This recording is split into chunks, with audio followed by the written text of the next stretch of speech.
میں آپ کے سامنے نبی کریم صلی اللہ علیہ وسلم کے اصحاب کے چند واقعات رکھتا ہوں۔ دنیا کی بہترین چیزیں، پسندیدہ چیزیں جس کو ہر انسان پسند کرتا ہے، وہ ضروریات، وہ سہولیات، وہ لوازمات جو ہر انسان کو بڑے اچھے لگتے ہیں جب وہ ان کے پاس ہوتے ہیں، لیکن انہوں نے جب اللہ کو پہچانا، جب نبی کریم اسلام کے سامنے گھٹنے ٹیک کر دین جو سنا، وہ جب ان کے دل و دماغ میں بیٹھ گیا، جب انہوں نے اپنی آخرت کو پہچانا، جب آپ اسے سمجھیں کہ وہ حقائق سے پوری طور پر باخبر ہوئے، یقین جانیں انہوں نے اپنے سردار کی طرح، نبی کریم علیہ السلام کی طرح انہوں نے تہیہ کر دیا کہ ہماری زندگیوں کا ایک ہی مقصد ہے اللہ کو راضی کرنا، ہماری زندگیوں کا ایک ہی مقصد ہے اپنی آخرت کو سنوارنا، ہماری زندگیوں کا ایک ہی مقصد ہے کہ اللہ رب العالمین کو کبھی ناراض نہیں کرنا، ہر صورت میں ہر حال میں اس ذات کو راضی کرنا ہے۔ پھر اس کے راضی کرنے کے سلسلے میں بڑے سے بڑی تکلیف، بڑے سے بڑی مصیبت، بڑے سے بڑی پریشانی انہوں نے ذہن بنا دیا تھا کہ ہم تیار ہیں، لیکن رب کا ناراض پا یہ نہیں۔ ان کو معلوم تھا جب اللہ راضی ہو جائے گا، جب تک زندہ ہے تب بھی ساتھ دے گا، جب مرنے لگیں گے تب بھی ہمیں بے یار و مددگار نہیں چھوڑے گا، جب ہم مر کر اس دنیا سے جائیں گے وہ اس وقت بھی ہمیں تنہا نہیں چھوڑے گا۔ مشکل ترین جو تذکرے قیامت کے ہیں، اگر آج ہم نے اپنے مالک کی ذات اور بات کو مقدم سمجھا تو وہ اس قیامت کی وادی میں بھی ہمیں تنہا نہیں چھوڑے گا۔ وہ تو سب سے بڑا وفادار و قدردان ہے، بندہ وفا میں سب کچھ کر لے اور وہ کچھ بھی نہ کرے، یہ کیسے ہو سکتا ہے؟ وہ تو اتنا قدردان ہے کہ نبی کریم صلی اللہ علیہ وسلم فرمایا کوئی انسان صدقہ کرتا ہے، اللہ اس کے صدقے کو ایسے پالتا ہے جیسے کوئی انسان اپنے شوق کا لیا ہوا گھوڑے کا جو بچہ پالتا ہے، اس کی کتنی پرورش اور پالنا کرتا ہے، کہ آپ نے فرمایا کہ بندے کے صدقے اور نیکی کو اللہ ایسے پالتا ہے، ایسے اس کی قدر کرتا ہے۔ فرمایا کہ کل قیامت کے دن کئی بندے ایسے آئیں گے کہ وہ اجر دے کر، وہ ثواب دے کر حیران رہ جائیں گے، لیکن انہیں کہا جائے گا کہ یہ آپ کی دنیا کی نیکیاں ہیں جن کو آپ نے تو چھوٹا سمجھ کر کیا تھا، لیکن اللہ نے ان میں اتنی برکتیں ڈال دی ہیں۔ جب چھوٹی نیکی میں برکت ڈال کے وہ اتنا بڑا کر دے، اور دوسری طرف جو اپنی زندگی ہی کو ان کے نام پر وقف کر دے، صحابہ کرام سمجھتے تھے وہ اس کو کیا بدلہ دے گا۔ تو ان چیزوں کو بنیاد بنا کر یقین جانے انہوں نے کوئی چیز اللہ پاک سے پیاری نہیں کی۔ ہمیں چند محبوب ترین چیزوں کی مثال دیتا ہوں، چند واقعات آپ کے سامنے رکھتا ہوں، ایک ایک چیز پر غور کریں۔ مال انسان کو کتنا پیارا ہے، اور یاد رہے مال کے سلسلے میں محتاط رہے۔ نبی کریم صلی اللہ علیہ وسلم فرمایا کرتے تھے، آپ نے فرمایا کہ ہر امت کا کوئی نہ کوئی فتنہ ہے، میری امت کا فتنہ مال ہے۔ اس مال کو حاصل کرنے کے لیے، اس مال کو زیادہ بڑھانے کے سلسلے میں انسان اتنا آگے بڑھ جاتا ہے، وہ سب کچھ اس مال کو سمجھنے لگتا ہے، نتیجے میں وہ اللہ کو بھی بھول جاتا ہے۔ ہم نے فرمایا کہ مال کے سلسلے میں محتاط رہیں، یہ مال کبھی آپ کو اللہ سے پیارا نہیں ہونا چاہیے، بلکہ اس مال سے آپ کو اللہ کی ذات پیاری ہونی چاہیے۔ اب نبی کریم علیہ السلام کے اصحاب کی مثالیں دیکھیں، صحیح بخاری کے اندر کتاب مناقب الانصار کے اندر ایک باب ہے، باب ہجرت النبی صلی اللہ علیہ وسلم۔ ایک ایسے شخص کا واقعہ ہے جو کتب تواریخ میں پڑھتے ہیں، مکہ کے انتہائی امیر گھرانے کا فرد ہے۔ آپ ایسے سمجھیں کہ مکہ المکرمہ میں جتنے بڑے بڑے مالدار تھے یہ ان میں سے ایک ہے۔ اور آپ کو یہ بھی بتاتا جاؤں کہ مکہ اس دور کا تجارت کا مرکز تھا، جو وہاں کا امیر سمجھو پورے خطے کا امیر، بیت اللہ کی وجہ سے دنیا کے مختلف اطراف سے قافلے آتے تھے، یہاں کی تجارت کرتے تھے، تو یہاں کا بڑا امیر ہوتا وہ سمجھے کہ پورے خطے میں بڑا سرمایہ دار تصور ہوتا۔ تو وہاں کے چند چیدہ شخصیات میں سے ایک شخص ایک گھرانہ ہے، اور ان کا نوجوان بیٹا ہے سیدنا مصعب بن عمیر۔ ہم سب نے وہ ذکر سنا ہے، ہم سب نے یہ واقعہ سن رکھا ہے، بہت بڑے مالدار تھے، لیکن جب انہوں نے نبی کریم صلی اللہ علیہ وسلم کی باتیں سنی، جب دین کو سمجھا، اللہ کی طرف رجوع کیا، اس طرح رجوع کیا کہ ان کے رشتہ داروں نے کہا کہ کچھ بھی نہیں دیں گے، کچھ بھی نہیں دیں گے۔ مالدار گھرانے کا فرد، اس مالدار گھرانے کے فرد کے لیے بڑی دھمکی، یہ مال نہیں دیں گے۔ اب ناز اور نخروں میں پلا ہوا جوان بیٹا، اس کی زندگی بڑی آسائشوں سے گزری ہے، لیکن اب والدین کہتے ہیں اگر آپ نے محمد کریم علیہ السلام کو مانا ذرے برابر نہیں ملے گا۔ لیکن آگے سے جواب کیا ملتا ہے؟ بھلے آپ مجھے کچھ بھی نہ دیں، آپ ایسے سمجھیں کہ وہ یہ کہنا چاہ رہے ہیں آپ سارا مال اپنے پاس رکھ لیں، لیکن دوسری طرف میرے رب کی رضا ہے تو آپ کے مال کو چھوڑ سکتا ہوں لیکن اس کو نہیں چھوڑ سکتا۔ یہ عظیم گھرانے کا فرد، بڑے سرمایہ دار گھرانے کا فرد، لیکن آخری دنوں میں جب اس کی وفات ہوتی ہے وہ حالت کیا گئی؟ مکہ سے خالی ہاتھ ہجرت کر کے جب مدینہ پہنچے ہیں، حدیث میں آتا ہے کہ اس کی کل ملکیت ایک چادر ہے۔ کہاں مکہ کا بہت بڑا مالدار گھرانہ اور کہاں حال یہ ہے کہ پوری ملکیت ایک چادر ہے، اور وہ چادر بھی اتنی چھوٹی کہ جب وہ سر پہ ڈالا کرتے تھے پاؤں ظاہر ہو جاتے، جب پاؤں چھپاتے تو سر ظاہر ہو جاتا۔ حدیث میں آتا ہے کہ یہاں تک اس کی وفات ہو گئی، شہادت ہو گئی، میدان احد میں شہید ہوتے ہیں، تو نبی کریم علیہ السلام نے اپنے احباب سے، اپنے اصحاب سے کہا جس کی جتنی ملکیت ہے اس کی ملکیت سے آج اس کو کفن دیا جائے۔ جب اس مرد مجاہد کا تذکرہ ہوا، کہا کہ اللہ کے رسول اس کی ملکیت تو کل ہے ہی ایک چادر، اور چادر اتنی بڑی کہ حدیث میں آتا ہے کہ جب اس کو کفن کے طور پر پہنائی گئی، اس کے سر کو ڈھانپا گیا، بدت رجلا، اس کے دونوں پاؤں کھل گئے۔ شہید ہے، پیغمبر کے زمانے کا شہید ہے، لیکن آج اس کی میت پڑی ہوئی، فرمایا کپڑا دو، چادر ڈالو میت کے اوپر۔ ہمارے ہاں کیا ہوتا ہے؟ ایک میت کو ڈھانپنے کے لیے 3 کفن کے ٹکڑے ہوتے ہیں، اور یہاں پر یہ دیکھو کہ ایک چادر بھی میسر نہیں۔ حدیث میں آتا ہے اس کا سر جب چھپایا گیا، بدت رجلا ہو، اس کے دونوں پاؤں ظاہر ہو گئے۔ اسی چادر کو کھینچ کے جب پاؤں کی طرف کیا گیا، حدیث میں آتا ہے بدأ رأسہ، اس کا سر ظاہر ہو گیا۔ تو نبی کریم صلی اللہ علیہ وسلم فرمایا کوئی بات نہیں، اس کے سر کو ڈھانپ دو، اور اس کے پاؤں کے لیے گھاس وہاں پہ ہوتی تھی اذخر کے نام سے، آپ نے فرمایا یہ کاٹ کر لاؤ، اس گھاس کو لے کے ان کے پاؤں کو لپیٹ دو۔ یہ کتنی عظیم مثال ہے، کتنے بڑے گھرانے کا ایک فرد ہے، لیکن آج جس حال میں دفن ہو رہا ہے کہ اس بندے کی حالت یہ ہے کہ اس کے پاس پورے کفن کی ایک چادر بھی نہیں ہے۔ لیکن میں آپ سے پوچھتا ہوں کہ ان کی یہ محنتیں ضائع گئیں؟ یہ ایک نہیں، بہت سارے۔ آپ ایسے سمجھیں کہ نبی کریم صلی اللہ علیہ وسلم کے صحابہ کی جب سیرت پڑھتے ہیں وہ گویا فیصلہ کر چکے ہیں کہ اللہ کے مقابلے میں دنیا داری کی کوئی حیثیت نہیں، مالداری کی کوئی حیثیت نہیں۔ امام بخاری رحمت اللہ علیہ صحیح بخاری کے اندر کتاب الصلاۃ کے اندر ایک باب قائم کرتے ہیں، باب نوم الرجال فی المسجد، بندے مسجد میں سوئیں ان کا بیان۔ حدیث کے راوی سیدنا ابو ہریرہ ہیں، فرماتے ہیں نبی کریم علیہ السلام کے زمانے میں ایک بھی نہیں، 2 بھی نہیں، 70 لوگ تھے، 70۔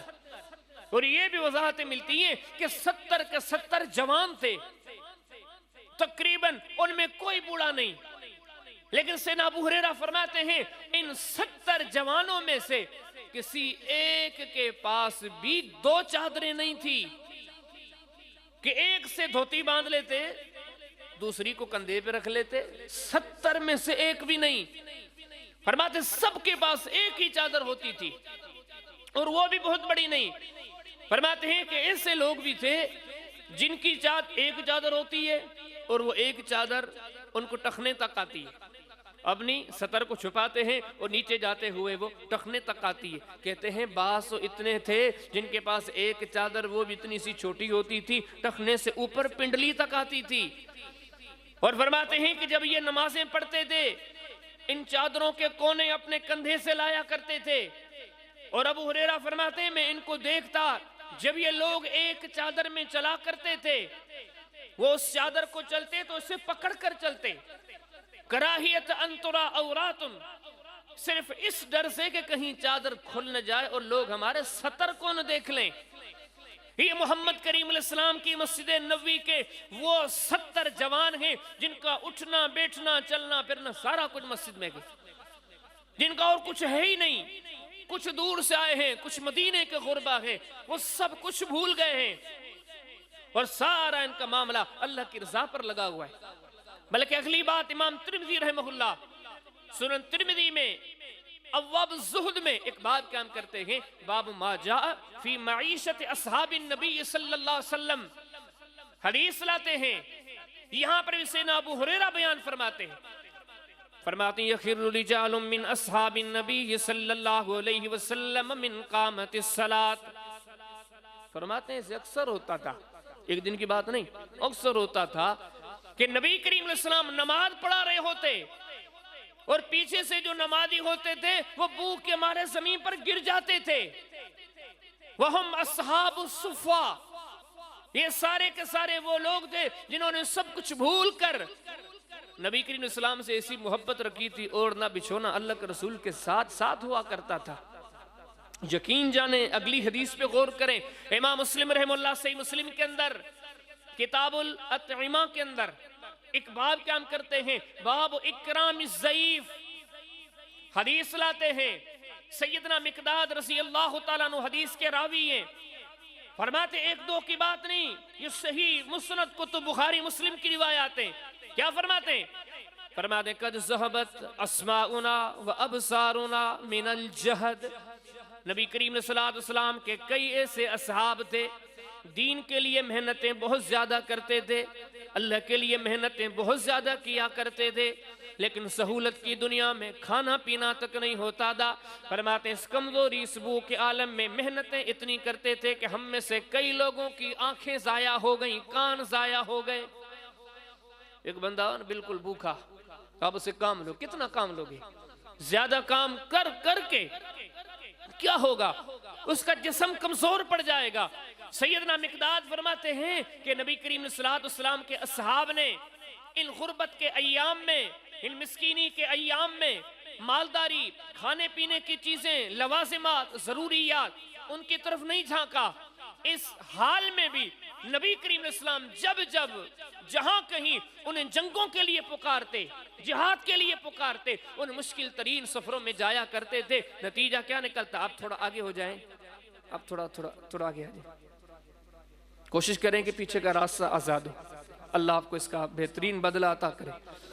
تو اب اس چیز پہ غور کریں، صحابی فرماتے ہیں کہ ان مشکلات میں چلنے کی وجہ سے حال یہ تھا کہ کئی لوگوں کے کان ضائع ہو گئے، سنتے ہی نہیں تھے، تکلیفیں دیکھ دیکھ کے ان کی بینائی چل گئی۔ اور خبردار، یہ کوئی بے وقوف نہیں ہے، اللہ پاک نے عرش عظیم سے قرآن اتار کے کہا کہ سب سے بڑے سیانے یہ ہیں۔ نبی کریم علیہ السلام کے زمانے میں جب لوگوں کو کہا جاتا تھا، قرآن کہتا ہے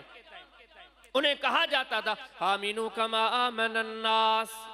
اے لوگو تم بھی ایسے کلمہ پڑھو، ایسے ایمان لے کر آؤ جیسے یہ لوگ کلمہ پڑھتے ہیں۔ اللہ کا قرآن فرماتے اس زمانے میں جو بے دین ہوا کرتے وہ کیا کہتے؟ نؤمن کما آمن السفہاء، نعوذ باللہ، وہ کہتے ہیں کیا ہم ان بے وقوفوں کی طرح ایمان لے کر آئیں؟ نہ کھانے کی فکر، نہ پینے کی فکر، نہ سونے کی فکر، نہ گھر کی فکر، ہم ان کی طرح ایمان لے کر آئیں۔ ان کا یہ کہنا کہ یہ بے وقوف ہیں، عرشوں سے رب نے جواب دیا، صرف اس زمانے والوں کو بتانے کے لیے نہیں، قیامت تک ہم سب کو بتانا مقصود ہے۔ خبردار، صحابہ کرام کے فیصلوں کو کوئی غلط نہ کہے، ان کی تقسیم اتنی بہترین ہے، ان کے فیصلے اتنے بہترین ہیں کہ میں آسمانوں سے اعلان کرتا ہوں، فرمایا الا انہم ہم السفہاء ولکن لا یعلمون، جو ان کو بے وقوف کہتے ہیں وہ بے وقوف ہے۔ تو یعنی کہ یہ جو اصحاب رسول ہیں ان کی سوجھ بوجھ کم نہیں، یہ وہ سیانے ہیں جنہیں اللہ سیانہ کہتا ہے، لیکن تھوڑی دیر کے لیے رک کے کہتے ہماری ذہانتیں آج ان جیسی رہی ہے، ہم بھی کہتے نہیں۔ کئی لوگوں کے ذہن اس چیز کو کہتے ہیں کہ نہیں وہ کیسے لوگ تھے، دنیا اکٹھے نہیں کی، لیکن انہوں نے بڑے سیانب والے فیصلے کیے۔ دیکھتے جائیے دنیا انسان کو دولت کتنی پیاری ہوتی ہے، لیکن محمد کریم علیہ السلام کے اصحاب کی دنیا داری سے یہ تعلق ہے، اللہ کے لیے، اللہ کی رضا کے لیے وہ دنیا کو بھول جاتے ہیں، بلکہ رب سے اور رب کے رسول سے ایسا مضبوط تعلق ہے کہ اللہ کے لیے وہ لوگ مارے کھاتے ہوئے نظر آتے ہیں، لیکن وہ یہ کہتے ہیں آپ ہمیں بھلے مارو، ہم یہ مار سہ لیں گے، محمد کریم علیہ السلام کو نہیں چھوڑیں گے، اللہ کی ذات کو نہیں چھوڑیں گے۔ رب کے تعلق کو نہیں چھوڑیں گے۔ حدیث کتاب صحیح بخاری کے اندر کتاب الاقراء کے اندر ایک باب کے باب من اختار، امام صاحب حدیث لائے سعید بن زید رضی اللہ تعالیٰ عنہ، وہ خود فرماتے ہیں جب اسلام لے کر آیا، جیسے ہی میں نے کلمہ پڑھا، اس وقت سیدنا عمر مسلمان نہیں ہوئے تھے، فرماتے ہیں میں نے کلمہ پڑھا،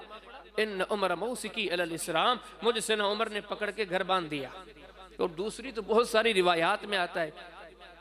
کہ بہت مارا، بہت پیٹا، بڑی سختی کی، کیونکہ سیدنا عمر رضی اللہ تعالیٰ عنہ کی حیثیت کے مالک تھے، اور یہ بندہ بالکل سادہ سا بندہ تھا، سیدنا عمر کے قریبی رشتہ دار تھے۔ کہتے ہیں کہ سیدنا عمر نے مجھے باندھ دیا، مجھے مارا، پیٹا، باندھ دیا،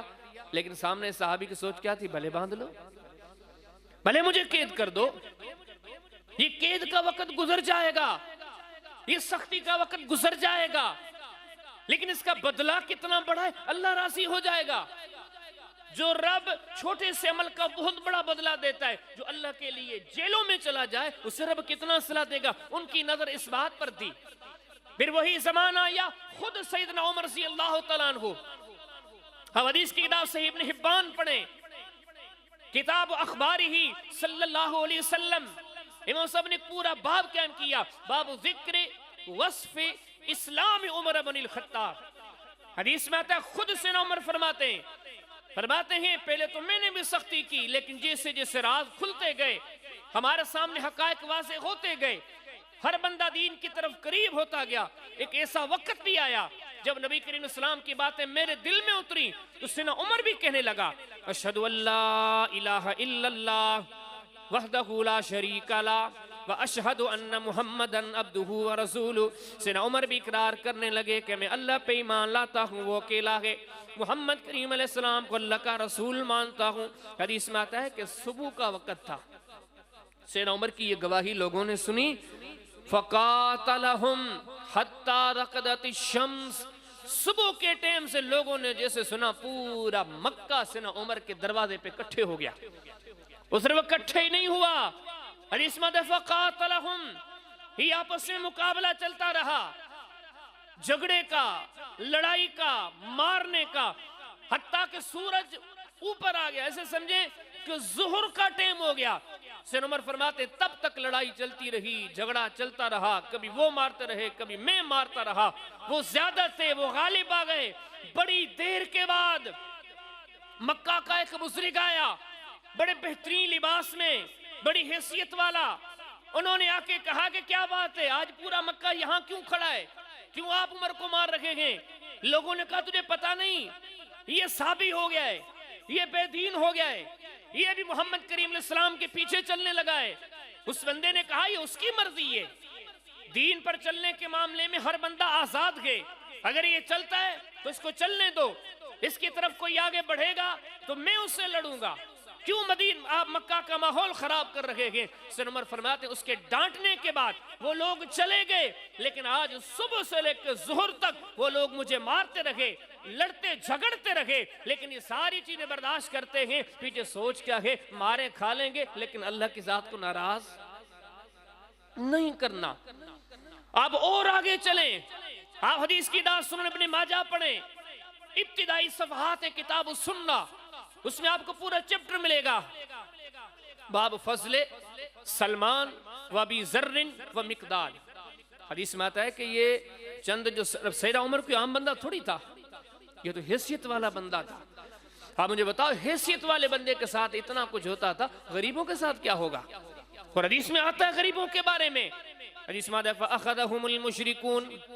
جتنے بھی غریب تھے، فقراء تھے، مساکین تھے، غلام تھے، جیسے ہی محمد کریم علیہ السلام پہ کلمہ پڑھا، ایمان لے کر آئے، لوگوں نے کیا کیا؟ ان کے اوپر لوہے کی زنجیریں ڈال کے، زرہیں جو جنگ کے میدان میں پہنی جاتی تھیں، وہ ان کو تڑکتی ہوئی دھوپ میں وہ زرہیں ان کو پہنا کے ان کو دھوپ میں سلا دیتے تھے۔ ابھی گرمی کے دن نہیں ہیں، سردی کے دن ہیں، لیکن آپ سردی کے دنوں میں دوپہر کے وقت چادر ڈال کے سوئیں گے نا، تب بھی آپ کو مزہ نہیں، پسینہ ہی پسینہ ہوگا۔ دن سردی کے چادر ڈالیں کپڑے کی، لوہے کی نہیں، لیکن ان لوگوں کو لوہے کی چادروں میں وہ جنگ میں جو پہنا کرتے تھے زرہیں، ان میں ڈال کر باندھ کر مکہ کی تپتی ہوئی دھوپ میں ڈال دیتے تھے، وہ سارا دن وہیں پڑے ہوتے تھے۔ اور حدیث میں آتا ہے کہ معاملہ یہاں تک بھی نہیں ہوتا تھا، بلکہ ان میں سے جو بعض ایسے غریب تھے، آگے حدیث میں سنا بلال کا تذکرہ آتا ہے، وَجَعَلُوا يَطُوفُونَ بِهِ فِي شَهَابِ مکہ، بلال کے تو رسے گلے میں رسی ڈال دیئے، اس کو کبھی بڑے پکڑتے ہیں کبھی چھوٹے پکڑتے ہیں، باریاں تقسیم ہیں، سارے شہر کے لوگ گلیوں میں کھینچتے ہیں، پکڑتے ہیں، بھگاتے ہیں، اور بلال ایسی تپتی ہوئی تکلیف میں بھی کہتا ہے احد احد احد۔ تھوڑی دیر کے لیے سوچو، نعوذ باللہ، بلال دیوانہ تھا؟ یہ تو وہ سیانہ ہے جس کے اتنے سانب والے فیصلے نبی کریم السلام جب معراج سے لوٹتے ہیں۔ آپ سے بخاری پڑھیں، کتاب فضائل اصحاب النبی صلی اللہ علیہ وسلم پڑھیں، امام صاحب باب قائم کرتے ہیں، باب فضل بلال ابن رباح، یہ وہ کمال کا بندہ ہے۔ آپ صلی اللہ علیہ وسلم جیسے یہ اصحاب کے بیچ میں بیٹھے، آپ نے فرمایا بلال کہاں ہے؟ بلال کو لایا گیا، یہ ایسا سیانہ بندہ ہے کہ نبی کریم السلام فرماتے ہیں بلال تیرے قدموں کی گنگناہٹ جنت میں نے اپنے بھی سامنے سنی ہے۔ یعنی کہ خبردار، آپ اس بندے کے بارے میں یہ نہ سمجھے کہ سمجھ کم تھی،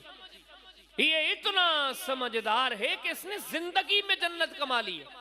اور محمد کریم علیہ السلام اپنے اصحاب کے بیچ میں یہ ذکر کر کے گویا دنیا کو درس دے رہے ہیں کہ بلال کے فیصلے بڑے کمال کے گئے، لیکن اللہ کے دین کے لیے سعید بن زید کو دیکھیں، عمر کو دیکھیں، سیدنا بلال رضی اللہ تعالی عنہ کو دیکھیں، یہ کتنی ساری تکلیفیں، کتنی ساری مشقتیں سہتے ہیں، لیکن تھوڑا سا سوچیں، کبھی انہوں نے لمحے بھر کے لیے اللہ کو چھوڑنے کا سوچا تھا؟ اتنے اپنے دین پر پختہ دے، اللہ کی رضا کے لیے انہوں نے سمجھ لیا تھا کہ ہمیں زندگی کا ایک ہی مقصد دے، اور نبی کریم اسلام نے فرمایا وہی لوگ کامیاب ہیں جو اپنی زندگی کا مقصد ایک بناتے ہیں کہ آخر سمر جائے، اللہ راضی ہو جائے۔ فرمایا کہ جن کا مقصد یہ ہوتا ہے ان کو منزل مل جاتی ہے، اور باقی جو لوگ دنیا کو مقصد بناتے ہیں، آپ نے فرمایا دنیا کے پیچھے بھاگتے بھاگتے بھاگتے بھاگتے ان کی زندگی کھپ جاتی ہے، دنیا نہیں ملتی انہیں۔ مسند احمد کے اندر حدیث ابی کبشا کے اندر آتا ہے، صحابی فرماتے ہیں نبی کریم صلی اللہ علیہ وسلم کے ہاتھ میں ایک دن 3 لکڑیاں تھی، آپ جا رہے تھے، ہم بھی ساتھ تھے، ہمیں روکا، آپ نے ایک لکڑی کو زمین پر گاڑا، تھوڑا آگے چل کے دوسری کو گاڑ دیا، تھوڑا آگے چل کے نبی کریم صلی اللہ علیہ وسلم نے تیسری لکڑی کو گاڑا، تینوں لکڑیاں قطار میں زمین پر لگی ہوئی ہے، گاڑی ہوئی ہے۔ نبی کریم صلی اللہ علیہ وسلم نے صحابہ کرام کی طرف رخ کیا، آپ نے فرمایا آپ کو پتہ ہے یہ میں نے کیوں کیا ہے؟ کہنے لگے نہیں، اللہ و رسول علم، اللہ بہتر جانتا ہے، اللہ کا رسول بہتر جانتا ہے، ہمیں تو پتہ نہیں ہے۔ تو نبی کریم صلی اللہ علیہ وسلم نے فرمایا یہ جو بیچ والی لکڑی ہے، ایک اس طرف ایک اس طرف، یہ جو بیچ والی لکڑی ہے، آپ نے فرمایا یہ انسان ہے، یہ انسان کی مثال ہے، اور آپ نے فرمایا اس کے جو پیچھے بھی یہ لکڑی ہے نا، اس کی مثال ہے موت کی، وہ ہر وقت انسان کے پیچھا کر رہے ہیں، اور آپ نے فرمایا یہ جو بالکل آخری میں ہے اس کی مثال ہے دنیا کی، یہ جو بیچ والا انسان ہے وہ دنیا کی طرف بھاگتا رہتا ہے، بھاگتا رہتا ہے، یہ بھی کما لوں، وہ بھی کما لوں، یہ بھی کر لوں، وہ بھی کر لوں، وہ بیچارہ یہ بھول جاتا ہے کہ میرے پیچھے موت بڑی تیزی سے آ رہا ہے۔ تو نبی کریم صلی اللہ علیہ وسلم نے فرمایا نتیجہ کیا نکلتا ہے، یہ اس دنیا کے چکر میں کبھی پیچھے دیکھتا ہی نہیں ہے، اس دنیا کے چکر میں آگے جا رہا ہے، یہ پیچھے والا موت والا فرشتہ اس کے پاس پہنچتا ہے، نتیجہ کیا نکلتا ہے، اس نے دنیا کے بہت سارے خواب دیکھے تھے، پورے نہیں ہوئے، وہ دنیا یہیں رہ گئی، لیکن اس کے لیے دکھ کی بات یہ ہے کہ یہ اپنی آخرت بھی برباد کر چکا۔ یہ کیوں کیا، یہ کیوں ہمیں سمجھایا؟ یہ صرف صحابہ کے لیے نہیں تھا، ہمارے لیے تھا۔ دنیا کے پیچھے بھاگنے والے کسی زمانے میں بھی دیکھ لو، وہ ساری دنیا نہیں کما سکے، آخر ان کی زندگی نے، ان کی جوانی نے، ان کی صحت نے جواب دے دیا، امیدیں رہ گئی، اور بڑا نقصان تو یہ ہوا کہ جو دنیا کا ٹارگٹ تھا وہ تو پورا نہیں ہوا، اپنی آخرت کو برباد کر بیٹھے۔ جنہوں نے یہ سبق دل سے پڑھے تھے انہیں مارا جاتا ہے، پھر بھی کہتے ہیں کہ نہیں دنیا کی طرف کیوں بھاگے، یہ تو ہماری ہونی نہیں ہے، ہمیں تو اللہ کو راضی کرنا ہے، بڑے سے بڑی قربانی۔ جیسے آپ کے سامنے میں نے ذکر کیا، اسی طرح آپ کتب حدیث میں پڑھے، وہ اپنے شہروں کو چھوڑنے کے لیے تیار تھے، اور شہر بھی کوئی عام شہر تھا۔ فرمایا ان اول بیت وضع للناس للذی ببکۃ مبارکا وہدی للعالمین، اللہ کی زمین پر سب سے پہلا اللہ کی عبادت کا مرکز کون سا ہے؟ فرمایا مکہ، بڑا بابرکت گھرانہ۔ اب اس گھر سے یا آپ بہت ساری مثالیں سنتے، سیدنا ابو بکر صدیق کی مثال دیکھ لیں، ہم نے وہ تو سن رکھی ہے کہ انہوں نے نبی کریم علیہ السلام کے ساتھ ہجرت کی تھی، لیکن حدیثوں کو آپ پڑھیں گے اس سے پہلے بھی وہ ایک بار مکہ کو چھوڑ چکا تھا۔ صحیح بخاری کے اندر کتاب مناقب الانصار کے اندر باب ہجرت النبی صلی اللہ علیہ وسلم میں آتا ہے کہ مکہ والوں نے کہا، سبب کیا تھا کہ سیدنا ابو بکر صدیق آ کے بیت اللہ میں بیٹھتے، حدیث میں آتا ہے قرآن پاک پڑھتے، بڑی آواز میں پڑھتے، نماز پڑھتے، تو عرب زبان تو سب کی عربی ہوتی تھی۔ جب ابو بکر صدیق بڑے پرتاثیر لہجے میں بیت اللہ میں بیٹھ کے قرآن پڑھتا تھا، اور حدیث میں آتا ہے کہ اتنا اللہ سے ڈرنے والا بندہ تھا، قرآن پڑھتے جاتے روتے جاتے، تو وہاں جو رہنے والے لوگ تھے ان کی زبان بھی عربی تھی۔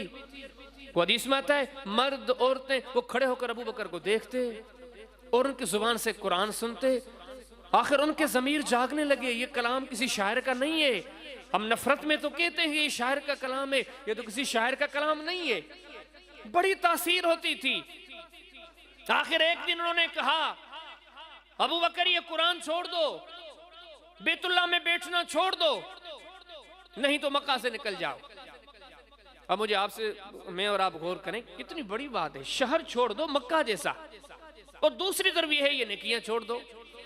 لیکن جو دین کو دین سمجھتے ہیں، جن کے بڑے صنف والے فیصلے ہوتے ہیں، جو اللہ سے سودا کر کے بیٹھتے، جن کی تجارت مخلوق سے نہیں خالق سے ہوتی ہے،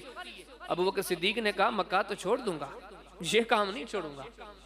اگر آپ مجبور کرتے ہو چھوڑ جاؤں، چلا جاؤں گا، باقی آپ کے کہنے سے یہ کام چھوڑوں یہ مجھ سے نہیں ہوگا۔ آج ہم نے تو کسی نے منع بھی نہیں کیا پھر بھی مسجدیں چھوڑی ہوئی ہیں، پھر بھی کلام اللہ کو چھوڑا ہوا ہے، کتنے دکھ کی بات ہے۔ یہاں پر اتنے مشکل مراحل ہیں، کہا جاتا ہے کہ یا شہر چھوڑو یا یہ کام چھوڑو، کہتے ہیں کام نہیں چھوڑوں گا شہر چھوڑ دوں گا، اور حدیث میں آتا ہے کہ شہر چھوڑ کر گئے، مکہ سے باہر گئے تو راستے میں ایک مکہ کا شخص ملا، انہوں نے کہا ابو بکر کہاں جا رہے ہو؟ یہ سامان کی گٹھڑی یا سواری کہاں نکلے ہو؟ پھر ابو بکر نے کہا کہ یہ بات ہے مکہ والے رہنے نہیں دیتے، میں جا رہا ہوں۔ کہا کہ نہیں، آپ جیسا شخص مکہ کو چھوڑ کر جائے یہ اچھی بات نہیں، میں آپ کو لے کے چلتا ہوں، واپس چلیں، میں مکہ والوں سے بات کروں گا۔ حدیث میں آتا ہے کہ وہ ابن دغنہ نامی شخص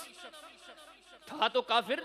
لیکن اس کی سوچ بڑی اچھی تھی۔ سیدنا ابو بکر صدیق کو واپس لا کے انہوں نے مکہ والوں کو کہا کہ اس کو کیوں نکالا ہے میری غیر موجودگی میں؟ لوگوں نے کہا کہ یہ بیت اللہ میں بڑی آواز میں قرآن پڑھتا ہے، عبادتیں کرتا ہے۔ فرمایا ٹھیک ہے، تو آپ کی بات آپ کیا کہنا چاہتے ہیں؟ لوگوں نے کہا کہ فَلْيَعْبُدْ رَبَّهُ فِي دَارِهِ، انہیں کہیں اگر مکہ میں رہنا چاہتا ہے تو مسجد میں بیٹھنا چھوڑ دے، وہاں پہ قرآن نہ پڑھے۔ اگر آپ کہتے ہیں تو ہم اتنی گنجائش نکالتے ہیں یہ اپنے گھر میں جو چاہے سو کرے۔ ابن دغنہ نے کہا ابو بکر صدیق، ابو بکر بھلا اس بات پر راضی ہو؟ آپ یہاں بیت اللہ میں نہیں بیٹھو، جو کام آپ یہاں کرتے ہو نا وہ آپ اپنے گھر میں کر لو۔ صدیق اکبر فرماتے ٹھیک ہے۔ حدیث میں آتا ہے کہ وہ اپنے گھر کے اندر ایک چھوٹا سا کمرہ تعمیر کرتے ہیں جو روڈ والی طرف تھا، چھوٹا سا کمرہ تعمیر کیا، وہیں لگ گئے، بڑی آواز میں تلاوت کرتے ہیں، نماز پڑھتے ہیں، نماز میں بڑی آواز سے قرآن پڑھتے ہیں، وہی انداز تھا۔ اب دیوار کے اس طرف مکہ کے لوگ کھڑے ہو کر سنتے تھے۔ سچ میں تو طاقت ہوتی ہے نا، آپ کسی کو کتنا بھی سمجھاؤ، قریب سے سنے گا تو وہ کہے گا یار بات تو صحیح ہے۔ کئی ایسے لوگ جو اچھی طبیعتوں کے، ابو بکر صدیق اپنے حجرے میں قرآن پڑھتے وہ اس طرف کھڑے ہو جاتے، حدیث میں مرد تو مرد، مکہ کی خواتین کھڑے ہو جاتی۔ مکہ والوں نے دیکھا ہم نے اس کو بیت اللہ سے نکالا، کام تو نہیں بنا، اس نے گھر میں بھی وہی کام شروع کیا ہے۔ اسی ابن دغنہ کے پاس آئے جنہوں نے ضمانت لی تھی، کہنے لگے کہ اب ہم نے پہلے اجازت دی تھی کہ یہ گھر میں عبادت کرے، لیکن اس کی گھر کی عبادت بھی ہمارے نقصان کار ہے، ان کو منع کریں کہ کوئی عبادت نہ کریں یہاں پر۔ پہلے ہم نے اجازت دی تھی گھر میں کرے، اب گھر کی اجازت بھی نہیں۔ وہ ابن دغنہ مکہ کا موذی شخص سے ابو بکر کے پاس آیا، کہا میں نے آپ کو ضمانت دی تھی، آپ کو میں نے رہایا تو تھا، لیکن مکہ والے یہ کہتے ہیں اب آپ ایسے کریں، اب آپ ایسے آپ کا رہنا ممکن ہوگا کہ آپ قرآن نہ پڑھیں۔ نماز نہ پڑھے، اور نہ پڑھنے کی بھی بات کیا ہے، زور سے نہ پڑھے، لوگ نہ سنیں۔ آگے سے ابو بکر کیا فرما دے، فرمایا ارد الیک جوارک، یہ جو آپ نے مجھے ضمانت دی تھی، مجھے ایسی ضمانت کی کوئی ضرورت نہیں، میں قرآن کو پڑھنا تو کیا جو آپ کہتے ہیں نا آہستہ کر دو، آہستہ بھی نہیں کر دوں گا، مکہ چھوڑ دوں گا۔ یہ سیانے لوگ ہیں۔ یقین جانے مکہ جیسا شہر، کوئی بھی شہر ہو، ہم تو جن شہروں میں رہتے ہیں ان شہروں کو صرف اللہ کے دین کے لیے لات مار کے چلے جانا کتنی بڑی بات تھی، ان کے لیے کوئی بڑی بات نہیں تھی، کیونکہ انہیں پتا تھا ہم تو اسی کی عبادت کے لیے پیدا ہوئے ہیں، وہ راضی ہو گیا سارے کام بن گئے، اور وہ راضی نہ ہوا یہ دنیا کس کام کی ہے، نہ کسی کی ہوئی ہے نہ کسی کی ہونی ہے۔ حدیث کی کتاب سنن نسائی کے اندر، اور یہ مثال تو انسان کو حیران کر کے رکھ دیتی ہے، انہوں نے شہر بھی چھوڑے، وطن بھی چھوڑے، علاقے بھی چھوڑے، لیکن مقصد یہ نہیں تھا کہ یہاں سے چھوڑ کے اس شہر میں جا کے ٹھٹ سے بیٹھ جائیں گے، نہیں، یہاں سے وہاں جانا بھی اللہ کے لیے ہے، وہاں بھی جا کے اللہ کے دین کو بڑھائیں گے۔ امام نسائی سنن نسائی کے اندر کتاب الجنائز کے اندر ایک باب کیا ہم کرتے ہیں، باب الصلاۃ علی الشہید، شہید کا جنازہ پڑھا جائے گا یا نہیں اس کا بیان۔ حدیث میں آتا ہے کہ نبی کریم صلی اللہ علیہ وسلم کے زمانے میں ایک شخص آپ جب ہجرت کر کے جا رہے تھے، اس نے بھی اپنا شہر چھوڑ دیا، کہا آپ کے دین خاطر، اللہ کی رضا خاطر میں بھی اپنے علاقے سے ہجرت کرتا ہوں، چھوڑتا ہوں اپنے علاقے کو، یہاں جب دین پہ عمل نہیں، شریعت کی پاسداری ممکن نہیں، چھوڑ دیتا ہوں۔ حدیث میں آتا نبی کریم علیہ السلام کے ساتھ چل پڑے، آگے نبی کریم علیہ السلام کسی مارکے میں جا کے بعد میں شریک ہوتے ہیں، نبی کریم صلی اللہ علیہ وسلم نے جنگ جیت لی، مسلمانوں نے جنگ جیت لی، غنیمت کا مال ملا، نبی کریم علیہ السلام نے فرمایا جو جو ہمارے ساتھ ساتھی تھے ان میں تقسیم کرو، لوگوں میں تقسیم کیا گیا۔ اس بندے کو جب وہ مال دیا گیا حیرانگی سے پوچھتا ہے میں اسے کیا کروں، مال کی بات تو رہی ہے اور غنیمت کے مالوں میں سونا چاندی قیمتی چیزیں ہوا کرتی تھی، وہ دیکھ کے کہتا ہے میں اسے کیا کروں۔ نبی کریم علیہ السلام نے اسے بلایا، لوگوں نے کہا سائیں یہ لے ہی نہیں رہا، آپ نے فرمایا اس کو بلا کر لاؤ، نبی کریم علیہ السلام نے بلایا، آپ نے فرمایا ہاں جوان کیا بات ہے، سنا ہے کہ تو یہ مال لینے سے انکار کر بیٹھا، کہا اللہ کے رسول ہاں میں نے انکار کیا ہے، وہ اس لیے کہ مجھے نہیں چاہیے، میں جو اسلام لے کر آیا ہوں، میں نے جو آپ کے ساتھ ہجرت کی ہے، حدیث میں آتا ہے واقعتاً اس نے اپنی انگلی سے اشارہ کیا،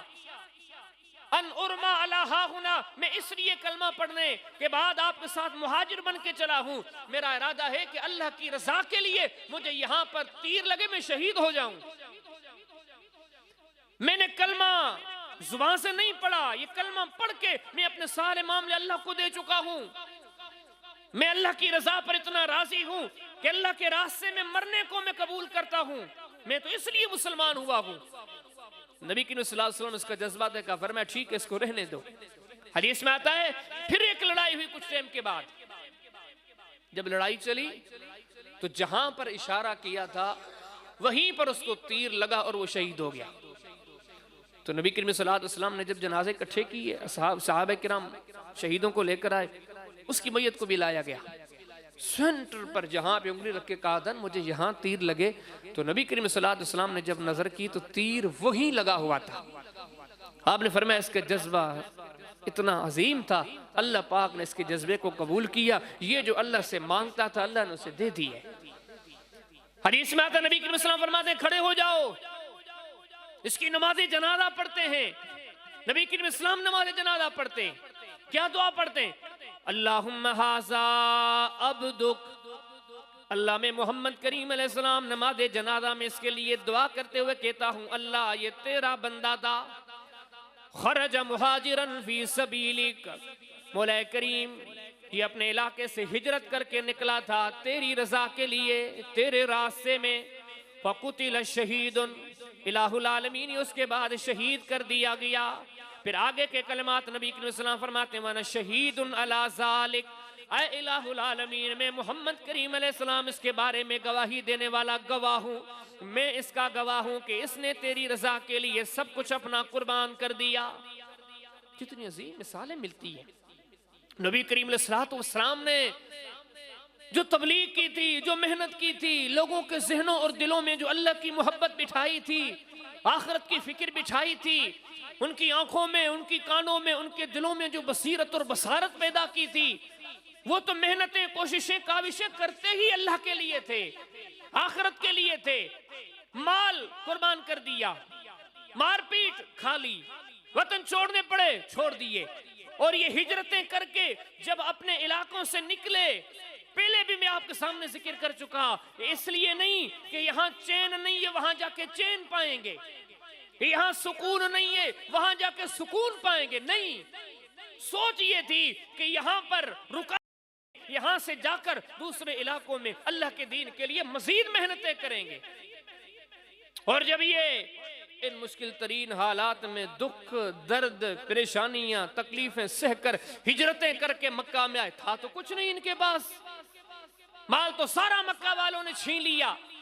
گہرائی میں جاتے بیوی بچے بھی چھین لیے، خالی ہاتھ کھڑے تھے، لیکن اس حالت میں بھی دن رات محمد کریم علیہ السلام کے ساتھ اللہ کے دین کی بلندی کے لیے کوششیں کرتے رہتے تھے، اور کوئی عام چھوٹا موٹا کام نہیں، جہاد کرتے رہتے تھے، جانیں بچا کر یہاں لائے تھے، لیکن اب یہ جانیں آئے دن جہاد کے میدانوں میں موت کے منہ میں پیش کرتے رہتے تھے۔ مسلم پڑھیں، کتاب زہد کا پہلا باب ہے، سعد رضی اللہ عنہ فرماتے ہیں کننا نغزو مع رسول اللہ صلی اللہ علیہ وسلم، مکہ سے ہجرتیں کر کے ہم مدینہ میں آئے، لیکن مدینہ میں چپ کر کے نہیں بیٹھے، نبی کریم علیہ السلام کے ساتھ جہاد کے مارکوں میں شریک ہوا کرتے تھے۔ دنیا داری کیا ہوتی تھی؟ فرماتے ہیں وَمَا لَنَا طَعَامٌ إِلَّا وَرَقُ الشَّجَرَةِ، دنیا داری ہماری یہ تھی، ہماری مال و ملکت کی کل کائنات یہی تھی، ہم میں سے کسی کے پاس کھانے کے لیے سوائے درخت کے پتوں کے کچھ نہیں ہوا کرتا تھا، ہم ان پتوں پر گزارا کرتے تھے، حتیٰ کرہت اشتاقنا، کھا کھا کے ہماری باچیں پھٹ گئی۔ فرماتے قضائے حاجت کے لیے جا کے بیٹھتے، بیٹھ کے اٹھ کے آ جایا کرتے تھے، کچھ نہیں آتا تھا سوائے بکریوں کی جو مینگنیاں ہوتی ہیں، ایسی چند مینگنیاں نکلتی تھیں، وگرنہ ہمارا حال یہ تھا۔ لیکن ایسے عالم میں بھی محمد کریم علیہ السلام کے فرمان کو، حکم کو لبیک کہتے ہوئے جہاد کرتے ہوئے نظر آتے تھے۔ کچھ بھی نہیں تھا، لیکن پھر بھی یہ جو جان تھی نا، باقی تو کچھ بھی نہیں، یہ جان ہے نا، اس کو بھی اللہ کی راہ میں ہم نے لگائے رکھا۔ حدیث کتاب صحیح بخاری پڑھیں، کتاب المغازی پڑھیں، باب غزوہ احزاب پڑھ کے دیکھیں، حال یہ تھا جب خندق کی لڑائی لگی، احزاب کی لڑائی لگی، قریب 10,000 فوج مکہ کے مدینہ کے قریب کھڑی ہو گئی، کافروں کے بڑے بڑے جنگجو، بڑے بڑے طاقتور، بڑی تیاری کے ساتھ، آپ ایسے سمجھیں وہ اپنے منصوبوں کے اعتبار سے مدینہ طیبہ کو زمین سے مٹانے کے لیے آئے گئے، اتنی بڑی فوج، اور مسلمان کتنے کمزور ہیں؟ فرمایا طاقت نہیں ہے، کھاہی کھوڑ دو، خندق کھود دو، اس میں آگ جلا دو، دشمن تھک کے چلا جائے، ہم لڑ نہیں سکتے، مسلمان اتنے کمزور ہیں، تین طرف سے پہاڑ، ایک طرف سے کھاہی کھودی گئی، لیکن حدیث میں آتا ہے بڑی تیز سردی کے دن ہیں، سردی کی راتیں گئے، نبی کریم صلی اللہ علیہ وسلم نے کہا دن گزرا، آپ نے فرمایا کم یا حذیفہ، حذیفہ اٹھو، اللہ کے رسول کیا کروں؟ آپ نے فرمایا فَأْتِنَا بِخَبْرِ الْقَوْمِ، سردی کی راتیں، 10,000 فوج، ہتھیار سے لیس، آپ نے فرمایا حذیفہ جاؤ، ان کے قریب جاؤ، کوئی خبر چار لے کر آؤ، ان کے معاملات ہمیں بتاؤ، یہ کیا کر رہے ہیں، یہ کس موڈ میں ہے، کیا سوچ رہے ہیں؟ حدیث میں تو یہاں تک وضاحت ہے، یہ حذیفہ بن یمان ایسے غربت کے عالم تھے، سردی کی راتوں میں سردی سے بچنے کے لیے کوئی چادر بھی نہیں دی، فرماتے ہیں کہ سردی کا تیز سردی ہے، میں کپی کا عالم مجھ پہ طاری ہے، سردی کے مارے ان کی طرف جا رہا ہوں، کیسے لوگ ہیں جن کے پاس سردیوں کے سوٹر نہیں ہیں، یہ غربت کے عالم ہے، اور دوسری طرف 10,000 فوج کی طرف بغیر جھجک کے جا رکھے ہیں، کیوں؟ انہوں نے اللہ سے اتنی دوستی پیاری رکھی تھی، مضبوط رکھی تھی، کہ انہوں نے اللہ سے جان کو بھی پیارا نہیں کیا۔ وہ بدر کا واقعہ دیکھیں، اللہ کرے اللہ ہمیں وہ سمجھ دے، وہ ذہن دے، اللہ ہمیں وہ طبیعتیں دے، اللہ ہمیں وہ مزاج دے،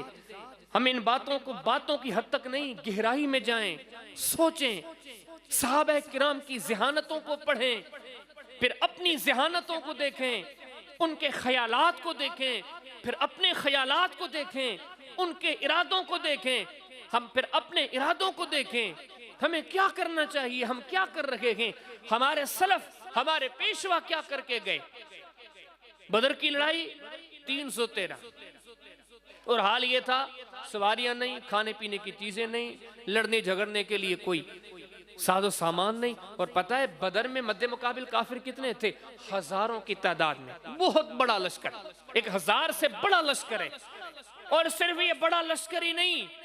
اتنا بڑا مضبوط لشکر ہے کہ ایک صحابی ارشاد فرماتے ہیں میں نے ایک کافر کو دیکھا، وہ میرے سامنے جب کھڑا ہوا، میں تلوار لے کے اس کے مقابلے میں آیا، فرماتے ہیں لم یر منہ الا عیناہ، اس کی پیشانی سے لے کے اس کے پاؤں تک میں نے اس کے وجود پر نظر گھمائی، اس کا پورا وجود لوہے کی زرہ سے محفوظ ہے، ہاتھوں پر بھی لوہا، بازوں پر بھی لوہا، وجود پر بھی لوہا، پاؤں تک۔ فرماتے صرف 2 آنکھیں تھی جو انہوں نے سوراخ سے ظاہر کر کے رکھی ہے، اور اس طرف وہ لوگ ہیں جن کے پاس کھانے کے لیے بھی کچھ نہیں ہے، پینے کے لیے بھی کچھ نہیں، سواریاں بھی نہیں ہیں، اور ہیں کتنے؟ 313۔ اب اس عالم میں نبی کریم صلی اللہ علیہ وسلم نے صحابہ کرام کو اکٹھے کیا۔ یہ باتیں تو ساری عرشوں سے ہو رہی ہے، اللہ تعالیٰ یہ کروا رہا ہے، پھر ان باتوں کو اللہ تعالیٰ محفوظ بھی کروا رہا ہے، قیامت کے صبح تک ہمیں سبق مل رہا ہے۔ ایسے مومن ہوتے ہیں، ایسے مسلم ہوتے ہیں، رب سے نبھانے والے، اس مختصر سی زندگی کو صحیح نمونے پر لگانے والے یہ لوگ ہیں۔ نبی کریم علیہ الصلوۃ والسلام نے صحابہ کرام کو اکٹھی کیا۔ صحیح بخاری کے اندر کتاب التفسیر کے اندر ایک پورا باب ہے، باب قولہ تعالی فاذهب انت وربک فقاتلا انا ہاہنا قاعدون۔ نبی کریم علیہ السلام نے صحابہ کو اکٹھے کیا، صحابہ کرام یہ سارا کچھ دیکھ چکے ہیں، ہتھیار سے لیس، ایک ایک سپاہی پورا لوہے سے محفوظ۔ صحابہ کرام سے پوچھا بتاؤ کیا کرو گے، آپ کی رائے کیا ہے؟ وہ آپ کے بالکل سامنے مقداد بن اسود بیٹھے، جس کی سیرت پڑھتے ہیں غریب ترین بندہ، وہ جو حدیث میں نے آپ کے سامنے کچھ دیر پہلے ذکر کی تھی، کہتے ہیں قد ذہبت اسماؤنا وابصارنا من الجہد، بھوک اور پیاس کی وجہ سے ہماری آنکھیں کمزور ہو گئی، ہمارے کان کمزور ہو گئے، ہماری بصارت و سماعت کمزور ہو گئی۔ وہ کہنے والا کون تھا؟ یہی مقداد بن اسود۔ ایسے سمجھے غریب زمانہ کوئی چیز نہیں، لیکن نبی کریم علیہ السلام نے مشورہ لیا، بتاؤ کیا کرنا ہے، اب کیا کرو گے؟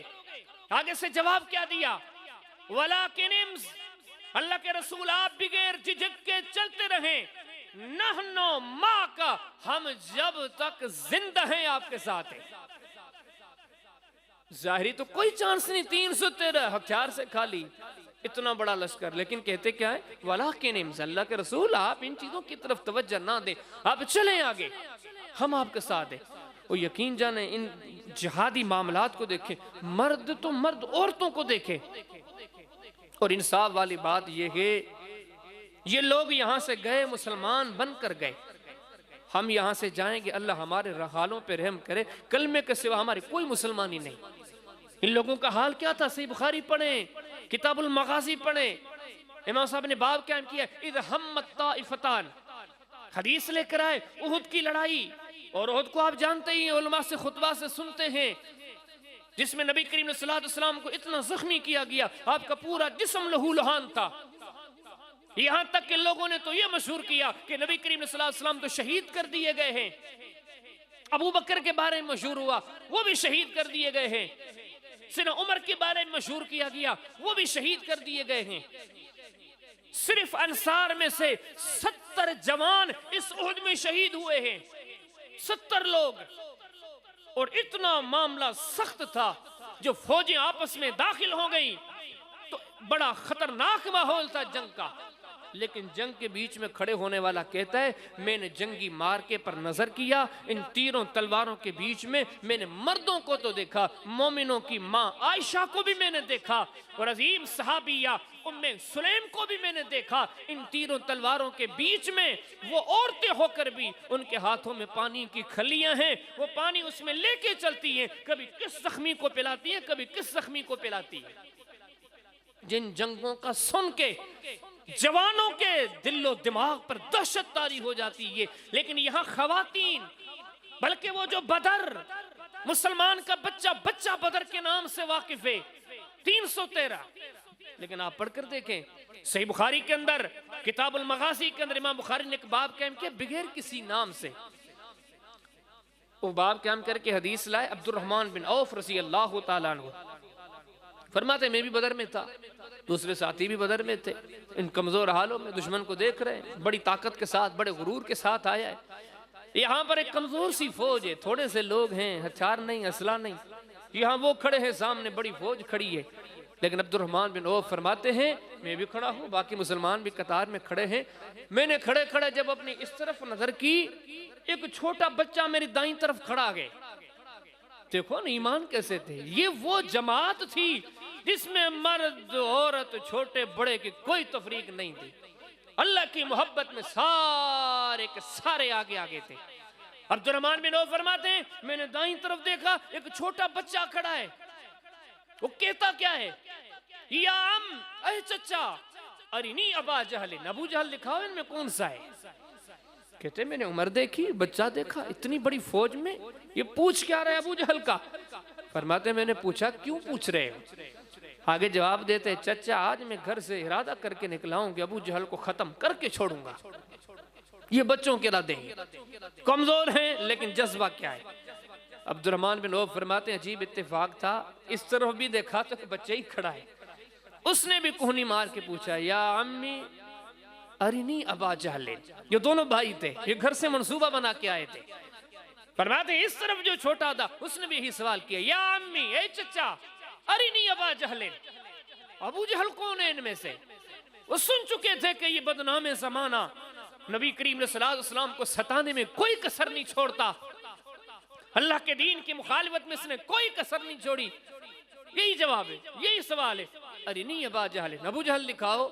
عبد الرحمن بن عوف فرماتے میں نے اس سے بھی پوچھا بچے کیا خیال ہے کیوں پوچھ رہے ہو، کہتے ہیں کہ چچا میں گھر سے ارادہ کر کے آیا ہوں کہ اس کو مارنا ہے،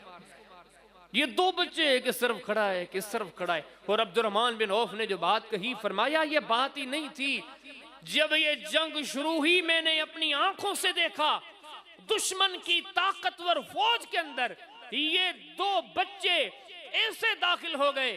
کہ جب جنگ چلی کسی نے ادھر دیکھا کسی نے ادھر دیکھا اور میں بھی جنگ میں چلنے لگا، آخر میری نظر کچھ دیر کے بعد ابو جہل پر پڑی اور میں نے دیکھا ان دونوں کے ہاتھوں میں چھوٹی چھوٹی تلواریں ہیں، میں آنکھوں سے دیکھ رہا ہوں، ابو جہل تک باقی کوئی اور نہیں پہنچا تھا، یہ دونوں اس پر پہنچ چکے تھے، حملہ بھی کر چکے تھے، 313,000 کے لشکر میں، یہ تربیت تھی، یہ ماں باپ کا دیا ہوا درس تھا، ماں باپ نے ان کو بچپنے میں یہ نہیں کہا تھا بڑے ہو کر امیر بننا ہے، یہ کمانا ہے وہ کمانا ہے، اس دور کی مائیں اپنے اولاد کو یہ درس دیتی تھی رب پر، رب کے رسول پر جانے قربان کر دو، رب اور رب کے رسول کی محبت میں ایسے بن جاؤ کوئی چیز پیاری نہ کرو منزلیں مل جائیں گی۔ ہم نے کیا سیکھا ان باتوں سے؟ یقین جانے ان کے وجود ان کے اعصاب ان کے اعضاء اس بات کے گواہ تھے، جب یہ جنگوں سے لوٹتے تھے مشرکوں کی تکلیف سہتے ہوئے لوٹتے تھے، کتب حدیث کو پڑھتے تھے، محمد کریم علیہ السلام کے کئی اصحاب کے جسموں پر، ہاتھوں پر، بازوؤں پر، چہروں پر، کندھوں پر، ٹانگوں پر دشمنوں کے وار کے نشانات ہوا کرتے تھے، کسی کی بازو کٹی ہوئی ہے کسی کا پاؤں کٹا ہوا ہے، وہ کیوں؟ مال کماتے ہوئے نہیں، وہ اللہ کے دین کے لیے نکلا کرتے تھے۔ حدیث کتاب صحیح بخاری کے اندر کتاب المغازی کے اندر ایک باب ہے باب قتل ابی جہل، یہاں سے حدیث بیان کرتے ہیں عبداللہ بن زبیر رضی اللہ تعالیٰ بڑے معروف صحابی ہیں، وہ فرماتے ہیں جو میرے والد زبیر تھے، فرماتے ہیں میں چھوٹا ہوتا تھا، میں اپنے والد کو دیکھا کرتا تھا جب وہ قمیض اتار کے، ہم بنیان پہنتے ہیں، جب یہ بنیان ہوتی تھی یا قمیض جب اتار کے سو جاتے تھے تو فرماتے ہیں کہ ابو کے کندھے پر اتنے بڑے کھڈے تھے، اتنی بڑی نشانات تھے کہ میں ان سے کھیلا کرتا تھا، گوشت کے ٹکڑے ہیں، کوئی اس طرف جا رہا ہے کوئی اس طرف جا رہا ہے، میں بچہ ہوتا تھا میں کھیلتا تھا، کبھی ہاتھ ادھر سے داخل کرتا کبھی ہاتھ ادھر سے داخل کرتا، انا العبو، میں کھیلا کرتا تھا۔ فرماتے ہیں بچپنے کے عالم میں نے ایک دن ابا سے پوچھا ابا یہ آپ کو کس قسم کے نشانات ہیں؟ میرے والد نے کہا کہ بیٹے یہ جنگ احد میں نبی کریم علیہ السلام کے ساتھ جب ہم لڑے تھے، آپ ان کا ساتھ دے کے ہم نے کفر کے ساتھ مقابلہ کیا تھا، یہ ہمیں چوٹیں لگی تھی، یہ ہمیں ضربیں لگی تھی، وہ زخم ختم ہو گئے، نشانات ابھی بھی قائم ہیں۔ نبی کریم صلی اللہ علیہ وسلم کے صحابی تھے سیدنا سلمہ بن اقوع رضی اللہ تعالیٰ عنہ، اور حدیث میں آتا ہے جب اس کی سیرت پڑھتے ہیں صحابہ کرام میں سب سے تیز بھاگنے والا، قدرتی ہوتا ہے نا کچھ لوگ بڑے تیز بھاگتے ہیں، ایسے بھاگے ان کا کوئی مقابلہ نہیں کرتا تھا، تو ایسے ہی سلمہ بن اقوع تھے۔ حدیث کتاب صحیح مسلم کے اندر کتاب المغازی کے اندر باب غزوہ خیبر کے اندر یہ حدیث ہے، وہ فرماتے ہیں کہ ان کی ٹانگوں پر پیچھے سے کٹ دیے ہوئے تھے، ہر بندے کو نظر آتے تھے نشانات سے ٹانگ کٹی ہوئی ہے۔ وہ ہم نے ایک دن پوچھا سلمہ یہ کیا ہے؟ فرماتے ہیں کہ ہذہ ضربۃ اصابتها یوم خیبر، یہ خیبر کے دن تلواریں لگی تھی، یہ خیبر کے دن زخم لگے، ان کا وجود اس چیز کی گواہی تھا، یہ اپنے وجود کو کئی بار موت کے منہ میں پیش کر چکے تھے اور کئی تو شہید ہو چکے ہیں۔ اس زمانے کی جنگوں کے لیے کوئی نکلتا تھا، کوئی پتہ نہیں ہوتا تھا کہ واپس آنا ہوگا یا نہیں، انہیں یقین ہوتا تھا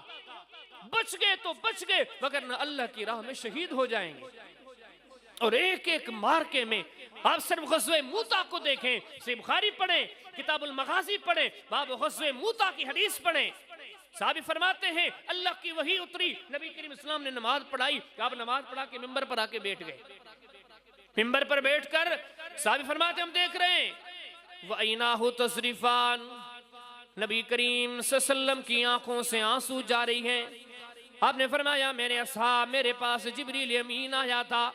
موتا کے جنگ کی خبر لے کے، یا رسول اللہ کیسی خبر لے کے آیا؟ نبی کریم علیہ السلام فرماتے ہیں جبریل یہ خبر لے کر آیا ان اخذ الرایت زید فاصیب، اے محمد کریم صلی اللہ علیہ وسلم موتا کی لڑائی کے پرچم کو زید نے سنبھالا تھا، فاصیب، وہ زید بھی شہید ہو گیا۔ اور جبریل نے آ کے یہ خبر دی یا رسول اللہ صلی اللہ علیہ وسلم ثم اخذ جعفر، اس کے بعد سیدنا جعفر نے مسلمانوں کا پرچم سنبھالا، زید والی ڈیوٹی انہوں نے سنبھالی لیکن وہ اصیب، وہ بھی شہید کر دیے گئے۔ لیکن یا رسول اللہ صلی اللہ علیہ وسلم ثم اخذ ابن رواحہ، اس کے بعد مسلمانوں کا تیسرے نمبر کا کماندار سیدنا عبداللہ بن رواحہ رضی اللہ تعالی عنہ بنا، انہوں نے اسلام کا پرچم تھمالا، وہ بھی شہید ہو گئے۔ آگے سے نبی کریم اسلام فرماتے ہیں وَاسْتَغْفِرُوهُمْ وَاسْتَغْفِرُوهُمْ وَاسْتَغْفِرُوهُمْ، اے مسلمان ان کے لیے دعائیں کرو، ان کے لیے دعائیں کرو، ان کے لیے دعائیں کرو۔ حدیث میں آتا یہ جنگ ختم ہوئی، لوگ مدینہ واپس آئے، بتانے والوں نے خبر دی، کسی نے کوئی خبر دی، کسی نے کوئی خبر دی، ایک خبر دینے والا خبر دیتا ہے کہ جعفر کیسے مارے گئے، اور یہ بھی وضاحتیں بالکل جوانی کا عالم تھا، نوجوان بیوی تھی، 3-4 معصوم سے بچے تھے۔ حدیث میں آتا ہے نبی کریم علیہ السلام کے یہ صحابی بتاتے ہیں، فرماتے ہیں جب جنگ میں شہید ہونے والے شہید ہو گئے، ہم ان کے جنازوں کو اٹھانے کے لیے گئے، جب ہم جعفر کے جنازے کو اٹھانے لگے 90 سے زیادہ ان کے جسموں پر تیروں تلواروں کے نشانات تھے۔ جب ہم نے زخم گنے 90 سے زیادہ تھے، بلکہ ایسے بھی تھے، آپ صحیح بخاری پڑھیں، کتاب التفسیر پڑھیں، جیسے بخاری کے اندر کتاب المغازی کے اندر غزوہ احد کو پڑھ کے دیکھیں، ایک ایسا صحابی بھی تھا سیدنا انس بن مالک رضی اللہ تعالی عنہ کہا کرتے تھے، آپ فرماتے میرے چچا ہوا کرتے تھے جن کا نام تھا انس بن نضر، میرا نام انس ہے، میرے چچا کا نام بھی انس۔ فرماتے جنگ احد میں اس طرح شہید ہوئے، اس طرح شہید ہوئے کہ میرے چچا کے جسم کا کوئی حصہ سالم نہیں تھا، ٹکڑے ٹکڑے کر دیے گئے۔ مسلمانوں نے میت دیکھی نہیں اٹھائی، پہچانی نہیں کہ یہ کس کی میت ہے، سارے شہیدوں کے جنازے اکٹھے کر دیے۔ بعد میں مسلمان آپس میں مشورہ کرتے ہیں، پوچھتے ہیں ساری میتیں آ گئی، لیکن یہ انس بن نضر کا پتہ نہیں چلا وہ کہاں پر ہے۔ حدیث میں آتا ہے کافی دیر کے بعد معلوم ہوا کہ ایک جنازہ پڑا ہے، وہ پتہ نہیں کس کا ہے، لیکن اس کی کوئی شناخت ہی نہیں ہوتی، نہ چہرہ ہے نہ سر ہے، وجود ہی پورا ٹکڑوں میں تقسیم گئے۔ سیدنا انس فرماتے یہاں تک کہ میری پھوپھی کو لے کے گئے میدان احد میں، میری پھوپھی گئی، انہوں نے میرے چچا کی میت کو دیکھا، اس کے ہاتھوں کو اٹھا کے دیکھا، بچپنے میں پھوپھی اور یعنی کہ آپس میں بہن بھائی تھے، وہ بہن کہنے لگی کہ میرا بھائی تھا، ہم بچپنے میں کٹھے کھیلتے تھے، وہ میں اس کو پہچانتی ہوں، اسے لے کے گئے، انہوں نے انگلیاں دیکھی، انگلیوں میں کچھ ایسے نشانات بعض لوگوں کو ہوتے ہیں، وہ نشانات دیکھے، نشانات دیکھنے کے بعد وہ گواہی دیتی ہے کہ آپ جس انس بن نضر کی میت کو تلاش کریں وہ یہی ہے۔ یقین جانے کتنی مثالیں ملتی ہیں، کتنے واقعات ملتے ہیں۔ سیدنا انس بن مالک ایک بات کہا کرتے تھے، صحیح بخاری کے اندر کتاب المغازی کے اندر ایک باب ہے، من قتل من المسلمین یوم احد، یہ ایک ایک، دو دو، 10 10، 20 20، یہ تو بہت سارے مسلمانوں کی شہادتیں ہوئی، لیکن سیدنا انس بن مالک فرمایا کرتے تھے ہم انصار وہ ہیں کہ ہمارے 70 جوان جنگ احد میں شہید ہوئے تھے، کچھ وقت گزرا ہمارے 70 جوان بیر مونا پر شہید ہوئے، کچھ عرصہ گزرا تھا جنگ یمامہ میں 70 اور جوان ہمارے جنگ میں شہید ہوئے، وہاں تو موت کی بات ہی نہیں تھی، آئے دن کوئی نہ کوئی مارا جاتا، آئے دن کوئی نہ کوئی مارا جاتا۔ تو یہ صحابہ کرام تھے، یہ دنیا کی جو پیاری ترین چیزیں ہیں میں نے چن چن کے ان کی مثالیں دی ہیں۔ جب دولت کی باری آتی ہے یہ دولت کو مؤخر کرتے ہیں، اللہ کو مقدم سمجھتے ہیں۔ جب علاقوں کی بات آتی ہے وہ اپنے شہروں کو مؤخر کرتے ہیں، اللہ کی ذات کو مقدم سمجھتے ہیں۔ یہ وہ لوگ ہیں جسموں پر ماریں کھاتے ہیں، جہاد کرتے ہیں، زخمی ہوتے ہیں، شہید ہوتے ہیں، بلکہ آپ ایسے سمجھیں کہ ان کی ادائیں قرآن کا عملی نمونہ ہیں۔ ہم مسلمان ضرور ہیں لیکن قرآن کا عملی نمونہ نہیں۔ عملی نمونہ کیا ہے؟ فرمایا ان اللہ اشترى من المؤمنین انفسهم واموالهم بان لهم الجنہ، منزلیں پانے والے، رب سے دوستی رکھنے والے، رب کی دوستی میں کامیاب ہونے والے، رب کے محبوب بننے والے، رب کے مقبول بندے بننے والے، اللہ کو راضی کرنے والے، دنیا عقبہ سنوارنے والے، اللہ پاک فرماتے ہیں وہ مومنین ہیں جنہوں نے اپنی جانیں، اپنے مال اللہ کے حوالے کر دیے، بِأَنَّ لَهُمُ الْجَنَّةِ، بدلے میں اللہ سے جنت لے لی۔ فرمایا عملی نمونہ چاہیے، دیکھیے محمد کریم علیہ السلام کو، دیکھیے آپ کے اصحاب کو، لیکن ان چیزوں کو دیکھنے بعد اب ہم سے سوال ہوتا ہے آپ کس خاتے میں ہو؟ ان باتوں کے بیان کرنے کا بھی کوئی مقصد ہے، میں اور آپ یہاں بے مقصد کٹھے نہیں ہوئے، رب پاک نے ہمیں پیدا کیا بے مقصد نہیں، ایک مقصد کے ساتھ، ایک ذمہ داری کے ساتھ، ایک ڈیوٹی کے ساتھ۔ ہر بندے نے اپنے اوپر ڈیوٹیاں لگائی ہیں، لیکن کبھی ہم یہ بھی سوچیں کہ رب نے بھی ہمارے اوپر کوئی ڈیوٹی لگائی ہے۔ رب نے ڈیوٹی یہ لگائی وَمَا خَلَقْتُ الْجِنَّ وَالْإِنسَ إِلَّا لِيَعْبُدُونَ، آپ کی ڈیوٹی یہ ہے اپنی زندگی کا مقصد حیات میری عبادت سمجھو، مجھے خوش کرنا، میری عبادت، میری یاد، میرا ذکر، میری محبت، میری الفت، اسی میں چلتے رہو۔ اگر آپ کو مزید اس کا پریکٹیکل چاہیے دیکھ لو اپنے سردار کی سیرت کو، دیکھ لو ان کے اصحاب کی سیرت کو۔ تو میرے محترم دوستو، قرآن پاک کی کتنی آیتیں ہیں جو اللہ پاک کہتے ہیں کہ آپ مومن تب بنو گے، اللہ کو راضی کرنے والے تب بنو گے، کامیابی کامرانی پانے والے تب بنو گے جب آپ صحابہ کرام کے نقش قدم پر چلو گے۔ کون چلائے ہم میں سے؟ فَإِن تُطِيعُوهُ تَهْتَدُوا، آپ ہدایت والے تب بنو گے جب نبی کریم اسلام کے پیچھے چلو گے۔ کون چلائے ہم میں سے؟ یقین جانے بڑی حیرانگی کی بات ہے، جیسے میں نے آپ کے سامنے گزارش کی، ہم دنیا کے معاملات میں بڑی محنتیں کرتے ہیں، بڑے چست ہیں، بڑی بھاگ دوڑ کرتے ہیں، لیکن اس دنیا کے لیے ہم جتنا کمائیں، جتنی محنتیں کریں، جتنے چست بنیں، یہاں سے حاصل کچھ نہیں ہونا۔ جن کے خزانوں کی چابیاں جانوروں کے ریوڑ لے کے چلتے تھے، بڑی چستی دکھائی دی انہوں نے بھی، لیکن وہ چستی کسی کام کی نہیں بنی۔ تو آئیے ان ساری باتوں کو سامنے رکھتے ہوئے ہم فیصلہ کریں، ہم اپنے آپ کا محاسبہ کریں، ہم اپنے آپ سے پوچھیں کہ اس دنیا سے مومن بن کے مرنا چاہتے ہیں یا بے ایمان بن کے مرنا چاہتے ہیں؟ اگر مومن بن کے مرنا چاہتے ہیں تو پھر یہ زندگی مرضی والی نہیں چلے گی، اپنی خواہشات کی پیروی والی زندگی نہیں چلے گی، پھر ہمیں اللہ کو راضی کرنے کے لیے پختہ ذہن بنانا پڑے گا، اللہ سے، اللہ کے پیارے حبیب علیہ السلام کے، اللہ کے شریعت سے ہمیں محبت رکھنی پڑے گی، اسے نبھانا پڑے گا۔ ہم اگر ان فیصلوں کو اختیار، اور یہ سیانڈب والے فیصلے ہیں جو نبی کریم اسلام کے کیے ہوئے فیصلے ہیں، آپ کے اصحاب کے کیے ہوئے فیصلے ہیں، تو آئیے اب ضرورت اس بات کی ہے کہ ہم ان فیصلوں کو اہمیت دیں، ہم ان فیصلوں کو حیثیت دیں، ہم کوشش کریں اللہ رسول کے فرما بردار بننے کی کوشش کریں۔ چھوٹی چھوٹی رکاوٹیں ہیں،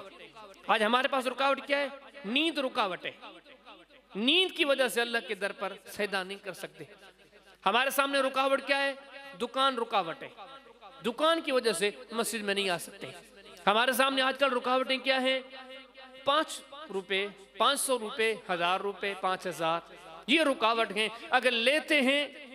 سود کے طور پر، رشوت کے طور پر تو مل جاتے ہیں، لیکن لینے کے نتیجے میں اللہ ناراض ہوتا ہے۔ لیکن ہم کیا کرتے ہیں؟ یہ لے لیتے ہیں، اللہ کو ناراض کر دیتے ہیں۔ ایسے زندگی میں 20 ایسے مواقع آتے ہیں۔ میں اور آپ آج اگر ہفتے کا دن مکمل کر چکے ہیں تو اس دن میں 20 مراحل ایسے ہوں گے جن کو ہم گزر کر اس ٹائم پر پہنچے ہیں جہاں ہر جائے پر ایک موقع تھا، اس طرف اللہ کی رضا تھی، اس طرف ایک تھوڑا سا منافع تھا، لیکن ہم کیا کرتے ہیں؟ وہ منافع کما لیتے ہیں، اللہ کو چھوڑ دیتے ہیں۔ لیکن اپنے آپ سے پوچھیں یہ منافع کب تک ہمارا ساتھ دے گا؟ کب تک ہمارے ساتھ رہے گا؟ ہم کتنے بھی خزانے اکٹھے کر لیں، ملک الموت جب آیا یہ دنیا یہیں رہ جائے گی۔ تو آئیے اپنے سردار کی طرح، ان کے اصحاب کی طرح ہم عقل مندی والے فیصلے کریں، اللہ کی ذات سے ایک مضبوط تعلق پیدا کریں، ایک ایسا مضبوط تعلق ہو کہ ہمارا ضمیر گواہی دے کہ اے مسلمان تیرا تیرے رب سے ایسا مضبوط تعلق ہے، تو اولاد سے، خاندان سے، بیوی بچوں سے، ملکت سے، ہر چیز سے بڑھ کر تو اللہ سے محبت کرتا ہے۔ جب ہم محبت میں ایسے سچے بنیں گے تو اللہ کبھی ناکام نہیں کرے گا۔ اور آپ یہ بھی دیکھو ہم اس وقت جتنے بیٹھے ہیں اللہ کے محتاج ہیں یا نہیں ہیں؟ تو یقین جانے یہ جو سانس اندر جا رہی ہے نا، نکالنے کے سلسلے میں بھی ہم اپنی مرضی کے مالک نہیں ہیں۔ بیوی بچوں کے سلسلے میں، صحت کے سلسلے میں 20 معاملات ہیں، ہم قدم قدم پر اس کے محتاج ہیں۔ مرتے وقت کس کے محتاج ہیں؟ اللہ کے۔ قبر میں صدیوں تک سونا ہے، کس کے محتاج ہیں؟ اللہ کے۔ اٹھ کے قیامت کے دن آئیں گے، کس کے محتاج ہیں؟ اللہ کے۔ اس کے بعد کے مراحل کس کے محتاج ہیں؟ اللہ کے۔ کوئی ایسا لمحہ نہیں جہاں ہم اللہ کے محتاج نہ ہو۔ اب کتنے بڑے دکھ کی بات ہے، اسی کے محتاج ہیں، اسی سے امیدیں رکھتے ہیں، اس کی مانتے ذرے برابر نہیں، اس سے نیند کو پیارا کرتے ہیں، دولت کو پیارا کرتے ہیں، دنیا کے معاملات و مسائل کو کتنی بری تقسیم ہے، کتنی ہماری کم فہمی ہے، کم عقلی ہے، کہاں ہماری عقل چلی گئی ہے، کہاں ہماری سانب چلی گئی ہے۔ تو آئیے ان باتوں کو سامنے رکھیں، ہم اپنے آپ کو تسلی دیں۔ رسول اللہ سیانے تھے صلی اللہ علیہ وسلم، صحابہ کرام سیانے تھے رضی اللہ تعالی عنہم اجمعین، ان کے فیصلے درست تھے، ان کے معاملات بہتر تھے۔ ہم اپنے آپ کو بہتر نہ سمجھیں، ہم اپنے آپ کو درست نہ سمجھیں، کوشش کریں ان کی اداؤں کو اختیار کریں، اللہ کے دین کے لیے محنت کریں۔ اللہ پاک ہم سب کو عمل کی توفیق عطا فرمائے۔